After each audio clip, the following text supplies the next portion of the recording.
Hey everyone, welcome to Light a Joint with Ida. I am Ida Pearl Lee. And today joining me, I have Jevin Weyenberg. Hello. Hi, Ida. Thanks for having me. Absolutely. How are you doing, Jevin? I'm doing good, thank you. Yeah. We're other than the fact that we're in Alaska right now, it's not too bad. I am so cold. My coat's on, the heat's on. Yeah, we turn the heat up, so hopefully it gets a little warmer in here. Oh my goodness. Oh goodness. Yeah, I hope everyone's having a good Monday morning. It's a little on the chilly side. Fall is definitely, it's here. It's here. It's almost winter, really. I know. It's so cold. So I'm doing something a little different. I started taking sponsors for my podcast. That's awesome. Just because I'm traveling, I'm coming, to my featured guests. Mm-hmm. Sometimes I have to stay the night, where depending on the location. Mm-hmm. So today I have Redemption Flower that sponsored, and we are going to be smoking Mafia Funeral. Yes, we got some Redemption pre-rolls. Yes. Which are one of my favorites. I know. I love this brand. And they always come like 3 to a pack. I mean, 3 pre-rolls in a pack in 1 tube. You can't go wrong with that. I mean, come on. Whoever thought of that. Genius. Genius. Did you know that's their top seller? Is it? Is Mafia Funeral? Yeah. That And doesn't surprise me. It's the terpene profile on that is amazing. It's definitely one of my favorite strains of theirs, and that's out there. It's every joint has good taste all the way down to the filter. Yeah. All right. I think you're gonna have to get this open for me. I have a hard time with those ones. Childproof. Hello.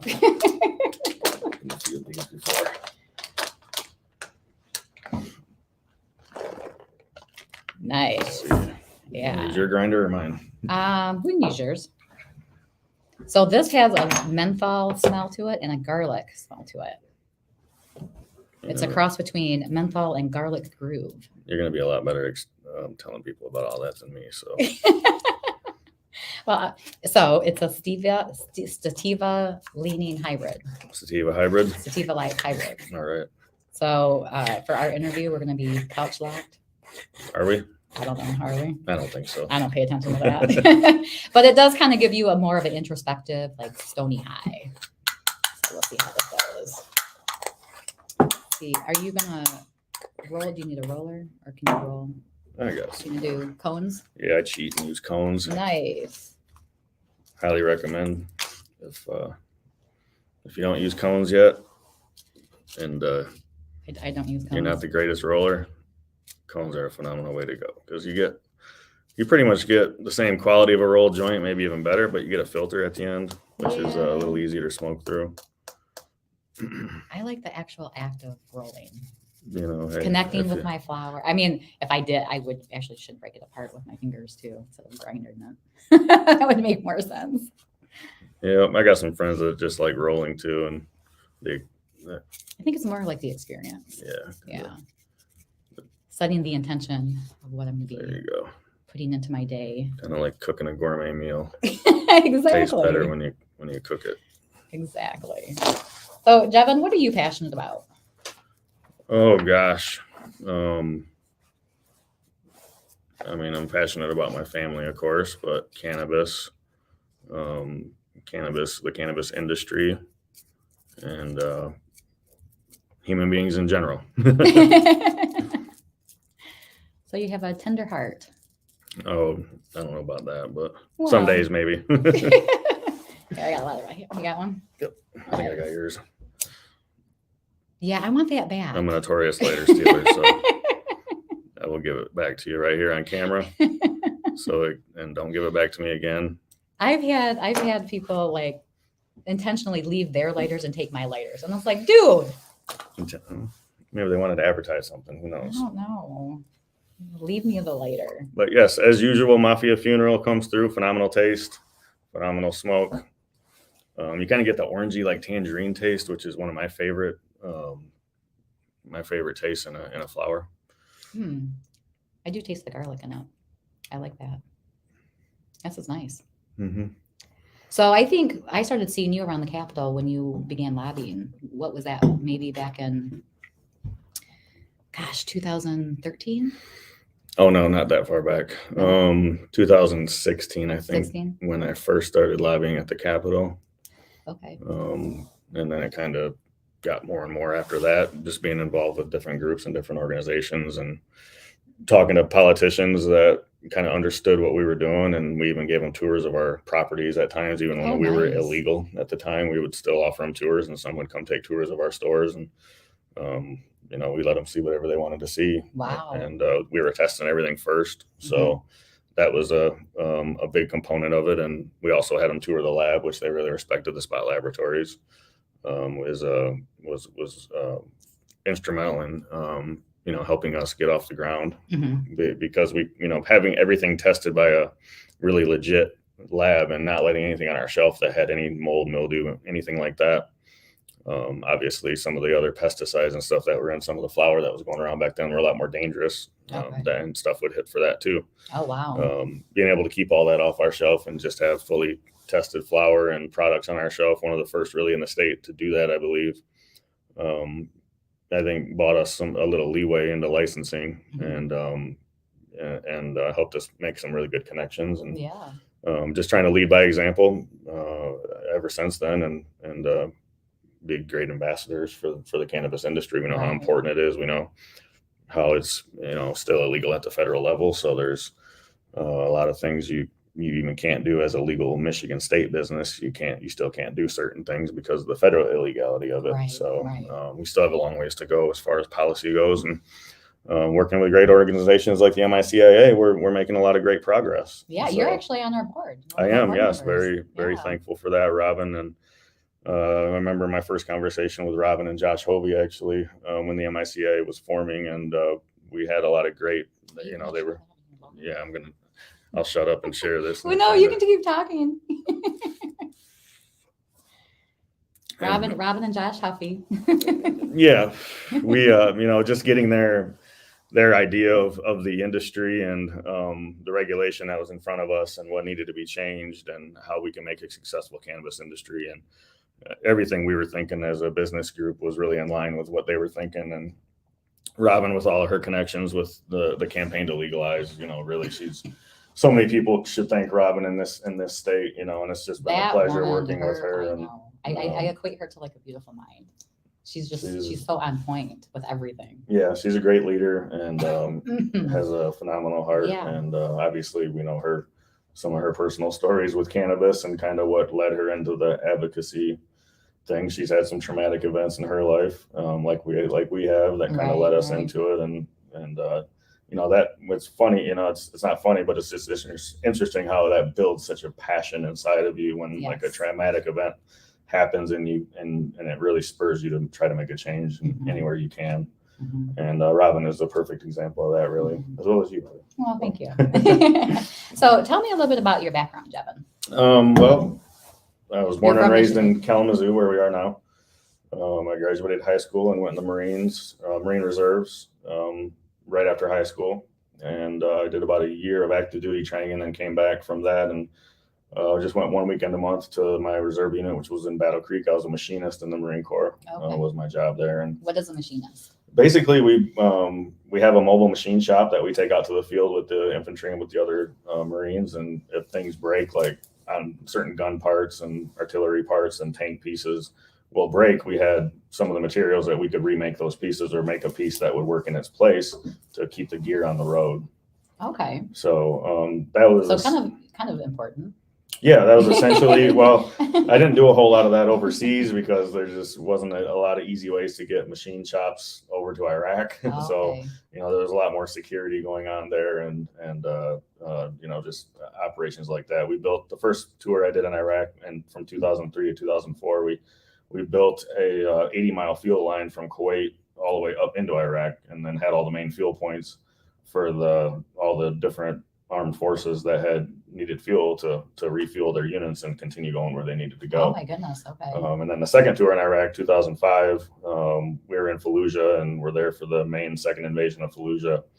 I was stationed in Camp Takatum, and mostly it was just a lot of security operations around the outside of the base. We did work with a lot of the local population. So it was interesting meeting some of the Iraqi population and talking with them and stuff. But did a lot of good humanitarian work over there, and you know, when bombs are flying, there's always bad things going on. There's no doubt about that. But I'm personally happy those conflicts are essentially, there's no more American troops over there. And we hope that those societies grow in the way that they, you know, see fit for themselves. But, you know, I learned a lot over there, met a lot of great people. Right. At the same time, I was working at an RV factory in Colon, Michigan, Palomino RV. And it was a good job. And I liked all the people I worked with there. When I was also going to KBCC for their law enforcement program, which I got to the point where I could have gone to the police academy to become a police officer. I got deployed to Iraq for the second time, right as I had to make that decision. And when I got back from Iraq the second time, I just decided law enforcement career probably wasn't for me. I was just going to stay in the RV industry and, you know, try to make a family. And right. Yeah, I can imagine all that stuff. Your life was just like kind of like put on hold in certain aspects. It is, yeah. You got to have a power of attorney, take care of all your finances while you're back at home. Oh, goodness. And because there was internet back then, but this was early 2000s, and the internet in Iraq wasn't good. You didn't have access to like your bank accounts and stuff like that. Of course, you were still getting paid. So when you got out of Iraq, there was a nice chunk of change sitting there. Right. Because you didn't have any way to spend it. Yeah, you know, right. and of course, you're getting an extra like $250 a month for combat pay or hazardous duty pay is what they call it. So, you know, $250 a month, yes, for my hazardous duty pay. We got mortars dropping on us and rockets getting fired at us. That amount is like laughable. You know, I'm sorry. I mean, at least it was something, but nobody joins the military for pay, really. $250 a month. That's insane. Well, that was just our hazardous duty pay. Our regular pay on top of that would have, you know, I think I was a corporal at the time, which was an E4. I was making maybe $2,200 a month, something like that. Wow. And then so an extra $250, you know, we were like, hell yeah, bring on the mortars. Oh, jeez. Come on, Jevin. And no tax over there as well. There's no, they can't tax you on your income over there. Okay. So it was actually the full paycheck. Right. Well, until you come home, right? Yeah. No, you don't pay taxes on it at all. At all. Yeah, because you make the money overseas. You know. One bonus. Yeah. Okay, this is really good flour. I'm like, I'm really smiling right now. There you go. Want to hit that anymore? No, let's see. I think you need relight it. Yeah.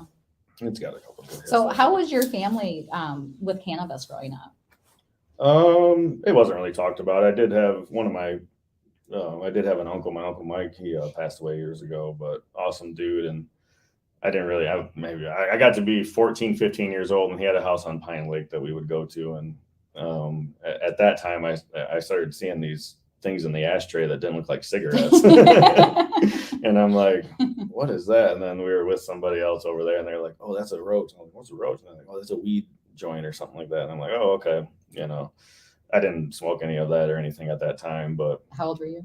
Oh, probably 14. Okay. Something like that. But so other than that, we lived in apartments, you know, it was my mom. I didn't like tobacco smoke. That was, I had a stepdad at one time that smoked tobacco, and, you know, he would smoke outside and stuff like that. But, you know, being a kid, it just was annoying. Right. So you give them a little crap for it. But my mom wasn't a smoker or drinker. Marijuana, all intents and purposes, wasn't really talked about in our household. You know, I was just being exposed to TV like you are. You just think it's a drug that people are doing out there that they get arrested for. Right. you know, that type of thing. Right. But when, you know, there was a couple times in high school where I was with some friends where people were passing a joint around and I hit it, and I was like, oh, this is fine. You know, this is all well and good, whatever. But, you know, knowing I was going in the Marines right after high school, it wasn't really a thing. So, and then obviously in the Marines, I didn't want to take a chance in losing, you know, some sort of honorable discharge or something by smoking and then testing positive there, because they would randomly drug test us every few months. Okay. So, you know, I didn't, you know, other than that, my real experience with cannabis didn't start until I had cancer. That was diagnosed with cancer in 2013. And like, how did that happen? Like, what led up to you deciding you needed to go to the doctor? Yeah. So, I was at the grocery store with my daughter, and I was picking her up out of her car seat, and her foot it was dead weight, and it just swung down and caught me in my left testicle. Oof. And it didn't drop me to the ground or anything like that. I've been hit harder. But it was, you know, she got me, and I was like, oh, you got me. You know, I put her in the shopping cart, go in the store, whatever. And there was like a dull pain there, and it just would not go away. And I'm like, what is this dull? Why is this? And I let it go for about 3 weeks, maybe 4 weeks. And then I went to the doctor and I was like, there's this dull pain in my testicle that just will not go away. And, you know, when you say that, the first thing they do really is give you an ultrasound. Oh. Because that pretty much shows them what's going on in there. It's soft tissue, all Okay. that. So they're like, all right, you got to go get an ultrasound. And I got an ultrasound. Ultrasound lady just says, you know, yeah, there's a mass there. I didn't know what a mass was at that time. I'm like, oh, what do I got, a cyst or something? I don't know. You know, she won't talk to you about anything really, but she's like, there's a mass there. You got to see the urologist in the morning. Mm-hmm. I'm like, okay. Well, this was like 2 a.m. and they were like, you got to see the urologist at like 9 a.m. So I'm like, okay. Wow. Okay. So I went home for, you know, a few hours, got some sleep, went back to the urologist, and that's who sat me down and said, hey, you got cancer. Oh my goodness. You know, it could, you know, testicular cancer typically is a very curable cancer, but we have to do a CT scan. We have to do surgery. Your surgery is going to be in 5 days. We have to send your left testicle or whatever. We have to send it to the Mayo Clinic, and they test it there to find out the exact like technical name for the cancer and all that. And then after all that's combined, all that data is combined, they determine your course of treatment. Oh my goodness. So wow, this is crazy. Yeah, I mean, so I had surgery, had my left testicle removed. They kind of go in through your stomach to do that. It's outpatient surgery, so it wasn't too bad. And got the news it was called a mixed germ cell tumor. But a mixed germ cell tumor that was in my cancerous tumor. But it hadn't spread to my lymph nodes or anything like that outside of there really. So they were encouraged about that, but they said based on what you have and there's still tumor markers in your blood. I don't know exactly what that means, but there was, you know, they look at there's what they call tumor markers when they do blood tests, and they need that number to be down below like 5, I want to say, and mine were I think in the hundreds after the surgery. So the course of action was like about 4 months of chemotherapy. It was 2 weeks on, 1 week off. So the 2 weeks I was doing chemotherapy, it was about 30 hours. It was every day for 7 hours or so. Oh my goodness, Jevin. Part of that's like your entire life at that point. Well, it's Monday through Friday. Yep. And, I mean, so what was going on like emotionally? I can't even imagine. Well, emotionally, I was okay because really, honestly, I'd already been through a few tough things in my life, and the prognosis that I knew was in front of me was good overall. I mean, they were telling me like 90% chance that I'll be cancer free type thing while I was going through chemo. So when you hear something like that, you're like, I just hope I'm on the good end of that 90%, you know. Right. And then that the chemo itself doesn't cause more damage than what the cancer does or something. You never know with chemo. It's a lot of poison they pump inside you. But also the factor, you know, I was 33 years old. I was in really good shape. They knew somebody like that can take a lot of chemotherapy, which raises your chances of being cancer free when it's all done, basically. Okay. So they give you that type of regimen because you know what my weight, my body mass, all of that, and so 2 weeks on, 1 week off for about 4 months, and my tumor markers were going down consistently. Obviously the chemo was starting to take its effect. I was definitely losing my appetite. I was losing weight. Lost my hair, which I don't really care about. All that good stuff. But I was given, nausea pills and things like that from the hospital that really didn't do any good. I was starting to have, episodes of vomiting and things like that. And, just talking to people that I was around, they were like, hey, try cannabis. And I had my Uncle Mike that I talked about before. He actually passed away of colon cancer in like 2008, but he was using cannabis a lot he fought it for years and was using cannabis that I knew, and it was helping him. Okay. So you knew of that. Yeah, I knew of that. I just didn't know that many people that could actually get cannabis from or anything like that. I didn't know about, it's 2013, 5 years into the medical market, but not needing medical cannabis or anything. I didn't look into that until I actually had cancer. And then I had no idea. Nobody was a caregiver that was around me. So I was like, I didn't know where to go find caregiver. I wasn't on Facebook, searching caregivers or anything. Yeah. Now there's a lot of groups out there. Something you can holler out yeah. This is what I'm looking for. I could have used all you Facebook friends that are in the cannabis industry about 10 years ago. Google caregiver. But so I was getting some weed from some, local people I knew, and it was helping me a lot to get through the nausea and the pain that was associated with that. That chemotherapy is really accumulating. It stays in your body for weeks and weeks after they're done.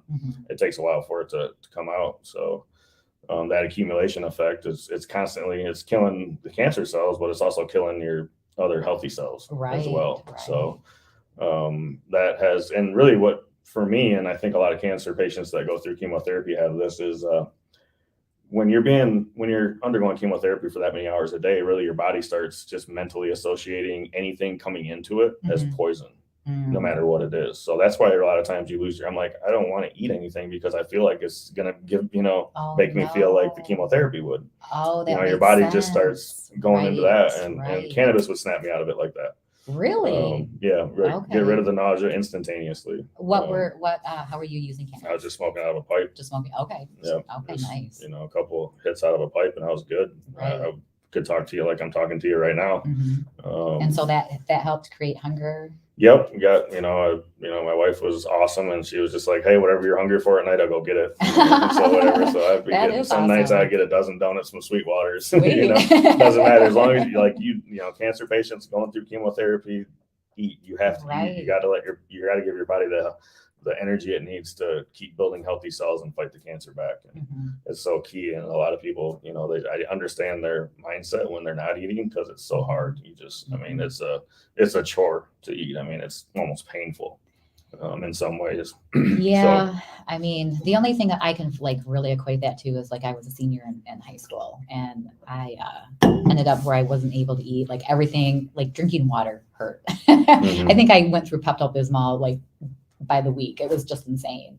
And finally it came back after test after test. The doctor was like, it's senior stress. And it's like, what? Are you kidding me? And so I started paying attention to that, and stress plays a huge part for me. I'm not a stress eater, but it's it's like, wow. And so I can only imagine how, wanting to feed yourself and not being able to take care of yourself. And then cannabis came along, and then just your quality of life just changed. Yeah. That's huge. It was very eye-opening, and it really totally changed my mind about cannabis, obviously, almost right away, and understood then how strong of a medicine it is. And then, hey, I'm going to chemotherapy after that, and I'm telling people, you guys got to use some cannabis. There was people in there, obviously, unfortunately, in a lot worse shape than I was, and some of them going through some really tough cancers. And were people open-minded to it? The nurses were open-minded to it. Actually, one of them at the clinic I went to in Three Rivers helped me, gave me some information to find a caregiver network. Oh, wow. Actually, so nice. Okay. she was really one of the only ones that did that. My oncologist was supportive of it. My first oncologist was supportive of it. My second oncologist was not supportive of it. Why? What was the reasoning? I think, I don't want to bash anybody. He was a pretty strong religious person, is one thing. Okay. Ironically, his name was Dr. Payne. But, and so I think it was one thing. It was against his religion, and I don't know. Just, I'm sure growing up in the medical world like he did, it was just never brought to his attention, and he probably just thought it was a gateway drug or something. Right. But he was just like, no, don't. He's just like, I'm not going to write you a prescription for, the caregiver card or anything like that. And I was like, okay. So that's when I found Dr. Crocker, actually, who really is a hero locally. Yeah. And then he actually got me my card and all that. So that's really cool. Yeah. Yeah. But once I knew the medicine of cannabis was that great and that potent, and really blowing away any of the pharmaceuticals that I was given out there for symptom management, which when you look at pharmaceuticals in and of themselves, I think there's a percentage, but I want to say it's in the high 90s that pharmaceuticals are symptom management drugs. None of them are cures. Exactly. Cures. So cannabis it's one of the things I've said before. I think it's the Swiss Army knife of medicine. It's so good for symptom management for so many different ailments, and people aren't really exposed to that information. And a lot of times they're using more harmful substances that doctors are prescribing them. So knowing that, when I got through chemotherapy and got healthy and got back on my feet and got energy and stuff, I started looking into the business side of things, and connected with a few people in Grand Rapids that led me to a few other people that led me to a few other people. And eventually I got with Justin Palmatier, whose mom was running the spot, and he was a great local advocate, and and a few other people, and we started Lake Effect and Portage. Nice. And we just said, hey, dignified access to medicine, our community deserves it. We went to the city council and told them what we're doing. We went to the community development and tried to pull a permit for a retail establishment. Of course, they were like, hell no, you're not pulling a permit. But we tried, and then we fought them in court for a while, and ended up, coming out of that okay, and getting a license. And through it all, I was fortunate and grateful for this whole thing for sure. But just trying to be a great ambassador, try to take in the information and get it to as many people as we can to help change some of the regulations where we needed them to be. And through that course of that, I was appointed by Governor Snyder to the first cannabis advisory board in the state of Michigan. That was right underneath the licensing board. Congratulations. So I, for about a year and a half, I was there in Lansing once a month for about a half a day, and they would just say, hey, these are the latest rules. These are 5 pages of the rules and regulations of this section. Read through them, highlight anything you're not sure about or what you think. So it was really a privilege and to go be on that board and you really got to digest all of those rules too. Yep. That's incredible. Yep. And there was some things in there that were not good at the beginning. And luckily we made strong arguments as to why they should be changed. Nice. So there was some cool things. Well, thank you for taking the initiative. There was a great team there, and people. There was some great people on that board. Randy Bachman was one. He's the head of Pleasantries, and a few others were some phenomenal advocates, or not necessarily advocates, but just knew how an industry should be run. Exactly. Really. So right. That's getting some of that input, and obviously there wasn't any regulators really at the state level that had any cannabis experience, so they were all kind of learning with us. Andrew Briswell was there, working his tail off every day with those regulations, and also trying to understand what they meant on the ground. And he's getting calls from hundreds of people, and the licensing board is denying licenses, and things are chaos. And talk about the wild west. You were right in the thick of it. Yeah, just trying to advocate for just caregivers really, and patients. It was the main thing. If you do what's right for patients, you'll do what's right for the industry. Absolutely. At the end of the day. So, absolutely. And I knew what we were doing in Portage with the patients we had, and that experience really helped me convey that to the state, and obviously testing being a big part of that too. So when you were, you had said, to back up just a little bit, I'm sorry, the nurses were a little bit more open-minded. Were the other patients as well?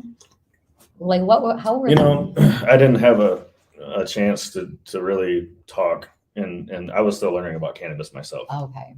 But I would just say things like to people next to me in the chemo room, hey, cannabis is really helping me get through the nausea and things like that. And I would hope that my nurses pass that information on as well.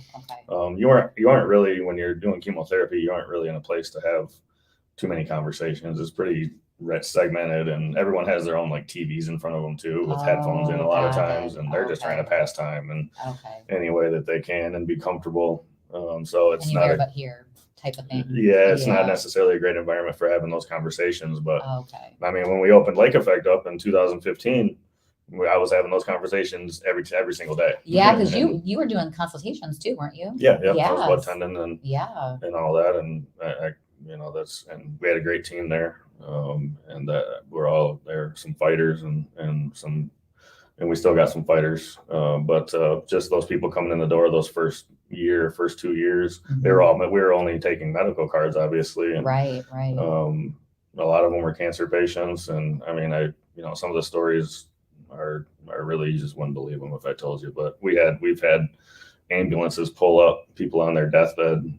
The ambulance people would wheel them in, and they would be wanting cannabis. Oh my goodness! That's actually heartbreaking to hear. Yeah, I mean, it really. We had funeral processions that would stop at the store because of how much cannabis was doing for that person. I'm going to start crying right now. No, it was crazy. And, really after that first day we were open, even you have the first conversation with somebody that, you kind of just changed their life by giving them what we call dignified access to medicine. Exactly. You can't turn your back on that. So then it was like, okay, we're going to do this, we're going to test it. We're going to try to get it from the best caregivers we can. We're caregivers ourselves. And what people don't realize is when you're searching, when you're actively searching for something besides pharmaceuticals, like Mhm. you're at your wit's end. Like Yeah, you I there's mean, you there's you not a hit lot of that good brick sources. road, you know, like you will take anything and everything at that point. Like you're desperate. Mhm. And to be able to create a safe environment, you know, thank you for doing that. That's Oh, I can't even imagine, you know, I mean, I know what I went through yeah. trying to go into dispensaries, you know, and Francie was holding my hand. Mhm. It's okay, you can do this, you Yeah. know, but to be, you know, a patient, Mhm. that would bring a whole new level of insecurities and fear and am I doing the right thing? And Yeah, they're going to somebody's house. I mean, you know, because you don't talk about it with your family. yeah, no, you don't really know. Or you know what I mean? And so you're very, it's closed. It's just very closed. And so to Mhm. provide that community, Yeah, that's awesome. it's interesting, you know, it's opening up more and more. We still get people in the stores that are, oh, I can't believe I'm buying weed for the first time. You know, I know, and I still love hearing you those know, that stories. was all the time before. Another couple of funny stories. We've had some of my favorite times just in our lobby when the first, you know, few years of Lake Effect, there'd be, you know, 10, 20, we'd have a line out the door every day. At the beginning of the day, there was always a line. So our lobby always had 10, you know, 15 people in it at least talking. And I cannot tell you how many times, like sometimes, like there'd be an older woman in there and her daughter or somebody would come in and they would just look at each other like weird because they, you know, mother, daughter or father, son or something had no idea each one of them was smoking weed. And at that time, we only sold flower too. We didn't have any concentrates or edibles or anything, just flower. Okay.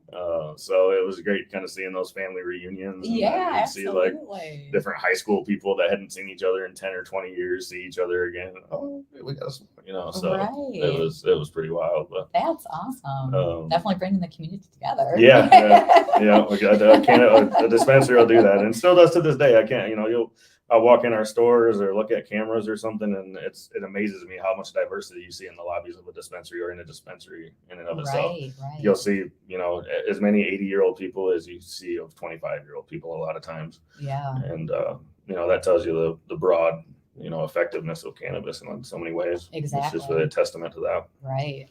So, Jevin, what did you take with all of your gumption, and what did you create? You and your partners. Well, it wasn't. I would give Justin's got all the gumption, but I just kind of followed in and took the lead. And well, you found the right people to partner with. Yeah. They all had the right mindset. You made your dream come true too. Yeah, but no, it was just, you know, we just kind of just pounded the pavement, just talking to anybody that we could talk to, going to, you know, Justin was already plugged in with a lot of the big advocates from, you know, that are still out there now, Rick Thompson, and you go into the hash bashes and you know, he was close with Josie, who was the first minor card holder in the state of Michigan. Right.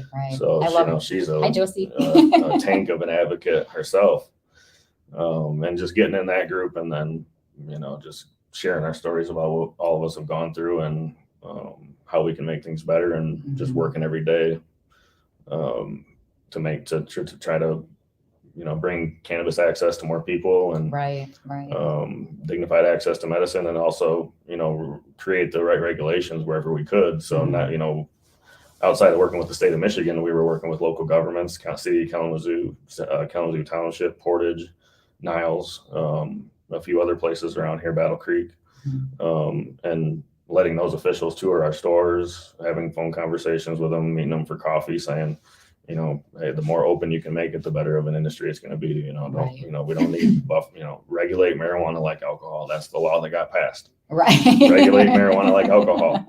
That's what the voters passed. The closer you get to regulating marijuana like alcohol, the better of an industry you're going to have. You know, we've barely gotten there anywhere yet. No, not even close. But you know, that's the message that's passed. It's unfortunate the dispensary rollout's been so slow across the state. I think price is just kind of to change the subject a little bit, but you know, we know the price per pound for flower is really low in the state of Michigan right now, and some growers are having problems. You know, it's the slow rollout of the dispensaries. You know, Detroit not being open, Grand Rapids having a silly 2,000 foot buffer from everything. So many other low municipalities being slow to come on board. And it's really sad, you know, again, it's how close-minded people truly are. And again, it's like, who am I to say no to you for anything, essentially? As long as you're not breaking the law and you're not hurting me, I don't care what you do. Mm-hmm. So why should you care what I do? Yeah. You know, and so in creating that, then let's create a safe space and a regulated space to, you know, give those people those different choices to make and safely make. Right. I mean, come on. There's a lot of old ways of thinking on these municipal boards. And one thing is a lot of people don't realize how important their local city councils are. Right. And even township boards. They create a lot of the local laws that people live under. And if you can't get them to come on board, then there's no industry. Yeah, and they're the ones who are representing your. And you know, just you would think there's so many more positives to having a cannabis industry regulated in your municipality than not. I can. The thing that really gets me though sometimes is like how, you know, like they're thinking it's gonna, you know, all of a sudden be in the high schools, or it's in the high schools. It's already in the high schools. It's in the high schools because everybody in your town is growing it in their garage. Like that's what I tell these people. Like, it's not any different. When a high schooler can get it from anyone down the street, they're going to be much more likely to get it. Exactly. A dispensary is not going to sell them weed. When I take you to Doja today, I'll show you our board of fake IDs. Oh, are you serious? It's massive. A board of fake IDs. Oh, yeah. I can't wait to see this. Fake IDs. Yeah, I mean, you know, it's not hard to tell a fake ID. Like, we're not selling to minors. Nobody's selling to minors. Nobody wants to sell to minors. The law is 21. Like, you know, let it be 21. Right.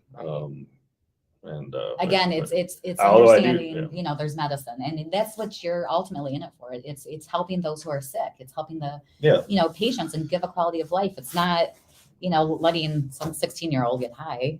Yeah, but that's the fear mongering arguments, and people that don't have education on cannabis, they fall into that easily. Oh yeah, there's going to be a dispensary, so that my 16-year-old is going to somehow get weed from behind that dispensary door. Like, they really care about selling some weed behind the door. And do you know how many cameras are like everywhere in a dispensary? Oh gosh, yeah. Well, you know, more than a casino. I mean, yeah. Anytime we go through an inspection, these regulators will tell me that we've got better camera covers than any casino that they inspect. Yes, There's you can zoom in on everything. You know, there's sound, it's high definition camera footage, and by law we have to keep 30 days of footage in storage. Right. So there's a lot of there's a lot of ways to see people and their shenanigans. I can only imagine. And stop some of that, but yeah, you know, it's good to have, and it's better for the employees too, to have all those cameras up and just be a good secure location. Well, yeah. I would prefer.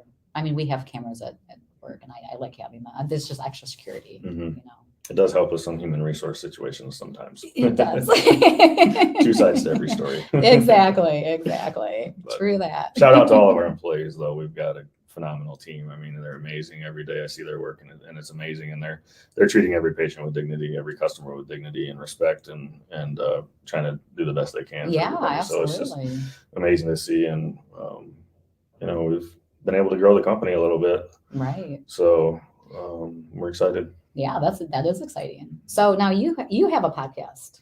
I do. Do you want to roll another joint? Are you interested? Do you want to do Mafia Funeral again? Might as well. I mean, all right. Do we need some more? We'll need a little bit more. Let's see. Let's take a break here. Hey, Todd. Hey, Bob. I am freezing. Well, I know. I should have gotten I have a blanket in my car. Did you know that? I'm not surprised. I walked into our third store in Portage, actually, is recweed.com. And I walked in the office the other day. How many stores do you have? We got 3 in Portage, 4 on the way. 4th is on the way soon. And then we got a Waterville Elite store now. We got a Kalamazoo store in line. Dang. So we got 4. We got 4 open right now, but we'll have 3 more. 3 more, I think, by the first of the year. Oh, that's exciting. We got a Mount Pleasant store in the works too. Going out up to Mount Pleasant, huh? Yep, gonna go play ball in Mount Pleasant. Nice. Gonna go take all of Gage and Loon's business. That won't be hard. Sky Mint. That'll be fun. That'll be fun. Yeah. That'll be fun. Might get to spend a couple nights at the casino up there. Who knows? Do you gamble? I mean, once in a great while. Yeah. I didn't know there was a casino here. I actually like going to the casinos more for the food than anything else. I've heard They that. got some awesome buffets. Yeah, I've heard that. So buffets are back? I don't know. I got to call Firekeepers and find out or check their website. Because that was one of my favorite buffets. They would do the crab on Fridays and Sundays. Crab leg, all you can eat crab legs. Ooh. I mean, can't really go wrong with that. I do like crab legs. But they had, I mean, the dessert buffet too was just amazing. Like, so how is it with you? How old are your children? 12 and 9. My daughter's 12 and my son's 9. 12 and 9. How is it with your community, like your neighbors and their friends? Good. With the business that any you have? community I've encountered, any community members have always been super supportive. And, Really? Yep. I've been, Okay. I was on the news quite a bit back in the day. Not because I really wanted to be, but because they were always calling me for interviews. And it wasn't any. Well, we were an illegal dispensary operating in Portage, and we were very out in the open. We were not shy about it. We were at all the city council meetings. Some of those meetings we had 100 to 200 people there, supporters essentially. Okay. So it was a pretty somewhat of a big deal, at least in the cannabis world. It was a big deal around here, and really the only open and operating dispensary in the commercial market and on the west side of the state for a while. Grand Rapids had like 4 stores, but they got shut down, I want to say, in like 2016. Oh my goodness. And after that, I mean, it was crazy for a year or so there. We had people driving from as far away as Traverse City to get cannabis from us. Yeah. Okay. That even farther, I'm sure, but I didn't talk to everybody, obviously. Right. I remember several cancer patients that were going through chemotherapy up in Traverse City would drive down. And because we were like literally the only store on the whole west side of the state. Wow, Jevin. So, I didn't realize that. That's incredible. It was kudos to the Portage government for not sending in the SWAT team on us. Right. My good. Well, yeah. It still happens today. Yeah. So thankfully they didn't. They knew we were, doing things as good as we could. And they knew we were advocating for laws, and they were really supportive about cannabis in general.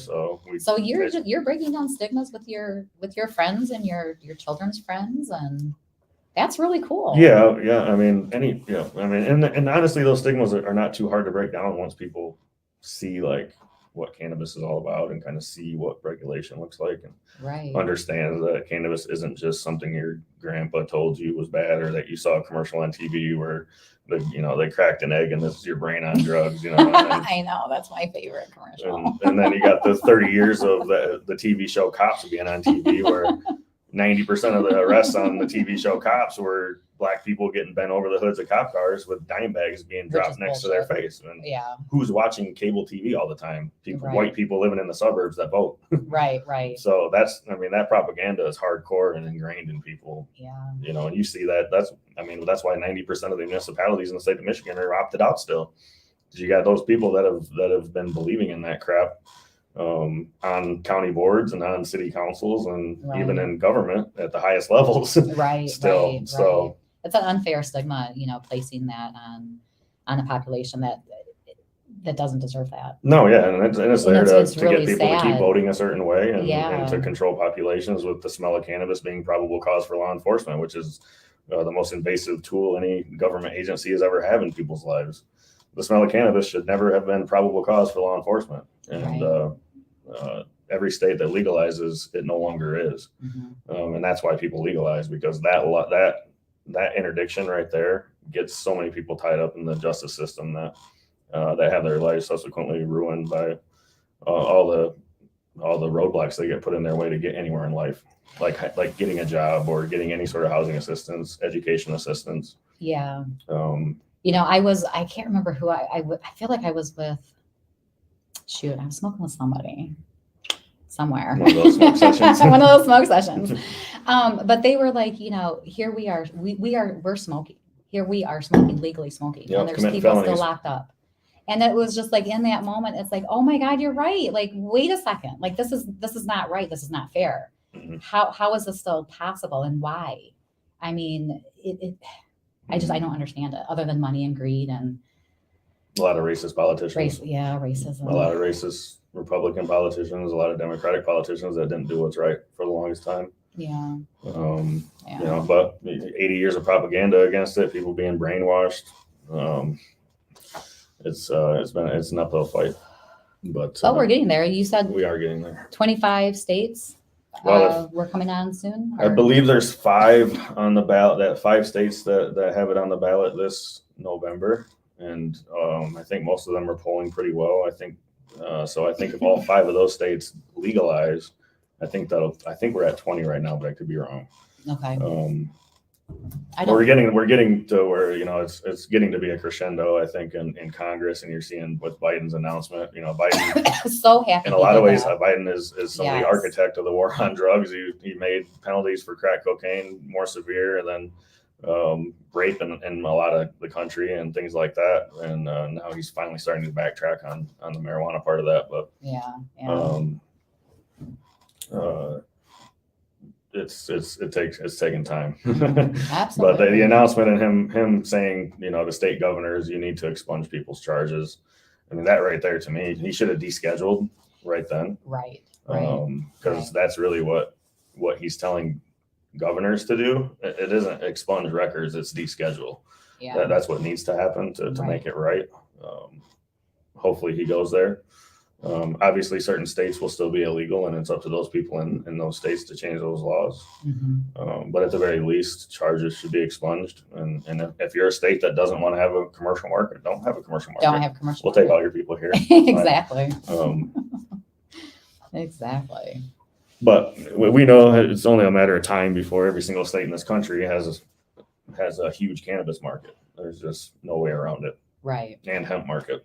Yeah. And I believe, probably sometime after I die, but it'll be the biggest industry in the world with how multifaceted it is. I agree with when you. all the other countries. It's so versatile. There's so much you can do with it too. When you just go into building materials and the medicines that are going to come from it, plastics that are biodegradable much faster than regular plastic, thousands of times faster than regular plastic. Yeah. All that stuff. I mean, once the processors get in place to kind of start developing those materials, which you're starting to see roll out, but just in a really small scale right now. Right. It'll be the biggest industry in the world, I think, and we'll be a better place for it. Oh yeah, we're a part of it. little part of it, It's kind of fun, A little small part of it. Yeah. Do our part here. Do our part. Yeah. That's interesting. So, what do you see your future self doing? Just helping our company grow. Yeah. I'm on the social equity work group for the state, which it's just an honor to have a voice in that realm and try to get. One thing we really try to focus on through that group is funding for social equity applicants, like an actual funding mechanism, not just a couple $1,000s off on a license. Like that's such a drop in the bucket to what people have to pay to be involved in this industry. Like you need legit funding. I mean, I wish. Like we have for the veterans, the law writers put the $20 to $40 million veterans research grant into the law, which is hopefully going to be used well. That's whole nother story, but there is some good institutions I think that are going to take that on and hopefully do some good research on cannabis. But that's really a social equity born and bred kind of law or grant that was put in there. And we need that really for business funding as well, like something like that. Right. And with our Republican legislature in the state of Michigan, it's just not going to happen really because they're just deathly afraid of that because they don't want it to start to seep into other industries. Right. And they're all Republicans basically, so it's very difficult. But outside of that, we work on whatever other social equity stuff that we can, try to make incentives, put incentives in place for people to be involved in social equity. Like the state put out the All-Star program. You have the bronze, silver, and gold level All-Star program. And what is that? That's companies that give back to their community, give back to social equity causes, and then they apply to the state to get put on in those All-Star levels. And there's certain qualifications that you got to meet to be at those All-Star levels. Okay. And so our company isn't on there yet, but we're working on putting a package together to get us on there. Yeah, that's awesome. There's four now on the gold level. Nobody's made the All-Star level yet, or the silver level yet, and then there's like 20 or more than 20 companies now on the bronze level. Wow. So, okay. That's been cool to see. We're trying to expand that a little more. I'd like to see like a municipal All-Star program for like the state of, or the city of Kalamazoo, for instance, put in their latest ordinance amendment that you have to be a silver level all-star program the company to renew your license in the city of Kalamazoo. Oh my goodness, really? Yeah. Okay. So that's, I think, a great step to take, Mhm. and it's really going to force the companies around here to be held accountable to social equity causes. I like that. And I definitely would advocate for more municipalities to do something like that. And then I think an individual all-star program would create some incentive too, just recognition for not right now the all-star programs is just company oriented. But I think an individual all-star program where people can submit, make submissions to the state for somebody that's doing something really great in their community, social equity related, and the state can have a mechanism that it recognizes them on the cannabis, heavy cannabis related, of course, but just keep carrying those incentives so the business community continues to be more and more involved. And, I think if all the companies we've got thousands of licensees now, I think if all 1,000 of them were on the all-star program, there'd be a lot of great work going back to communities and back to and the awareness too that would be brought forth, and oh my goodness, the example it would set to other industries to do something similar. I like where you're going with that, Jevin. That's a really cool idea. It was an honor to be accepted on that state work group, honestly, and grateful to David Harns and the CRA for accepting me on that work group. And that's very, really passionate about that. Our company has a lot of great opportunities in front of it, for sure. We got a great Lake Effect location that's going to open up soon on Westnedge. I remember Westnedge. Kind of the main road around here. It's right by the highway. It's got a great parking lot. We're in a strip mall with Wild Bill's and Dollar Tree and stuff, and right across the street from a Myers. So it's just people all day long. Got a big B coffee next to us. Oh, hey, you can't lose. Yeah, that's we did awesome. The whole place is built out really nice. We did a full new build out in it. Nice. So, have to run some Big B specials. I can probably take you through there today. We'll maybe take a little tour of it. Yeah, absolutely. Yeah, I've got time, so let's hit up. Yeah. So super excited about that. Getting that grand opening going. We picked up a Water of Elite Doja location, which is awesome. We're growing that and getting that built out, and we got a grand opening coming out there October 29th and 30th. So if you want to get some great prices on some weed, if you're out there, if you want to go to Water of Elite on October 29th and 30th and have a great time, we're going to have live bands there. There's going to be 4 or 5 food trucks. We got some fire dancers, tarot card readers. Oh, okay. I'll have to try. Tons of cannabis vendors there. I think we're at like 10 vendors at least right now to set up booths. Oh, that's exciting, Jevin. Yeah, so that's going to be a blast. We got Tracy, our marketing coordinator, is heading that up, and she's doing a great job putting that whole event together. So that's exciting. Yeah. So, kicking off the year with just one more. Yeah. That's cool. Yeah. We got a Kalamazoo location coming along that we're excited about as well. That demo just started on that a couple weeks ago. So. But we hope to have it open sometime a little after the first of the year, I think is reasonable. Okay. And then a Mount Pleasant store that's on the way as well. So what do you do in your spare time? Oh, just try to hang out with my wife and kids a little bit. We got a cabin up north that we love going to. And then you were up there a little bit this summer, weren't you? Yep. I was up there quite a bit. A little more than them, but they were up quite a bit with me as well. Okay. And just trying to enjoy nature out there. When we're at home, we're pretty much just couch potatoes. Right. iPad this or something. Well, I'm sure the kids are that age. I mean, you're busy. Yeah. Well, she's got homework every night. I mean, I feel bad for all the homework they give kids these days, but my daughter, she's kind of independent now at 12 years old. So. But she's a real big nature lover and loves we go out and look at the stars and the moon sometimes and all that good stuff. So that's fun. And check out birds, our bird feeders, I'm 42, so I like bird watching these days. I know. Isn't that funny how when you make that transition? Yeah, it's like, oh, we got a cardinal on the bird feeder, or an Oriole. Oh, let's do that Oriole. Yeah, then the next will come the binoculars. We got binoculars. Yeah, we got these like space multiple binoculars feeders that you can see the moon really good with. Oh, nice. You can. It's not good for up close. It's more good for like space. Oh, I didn't realize there's binoculars like that. Yeah, they can. Okay. You can see the moon really well. You can't see stars too well, but but they're awesome binoculars. Yeah.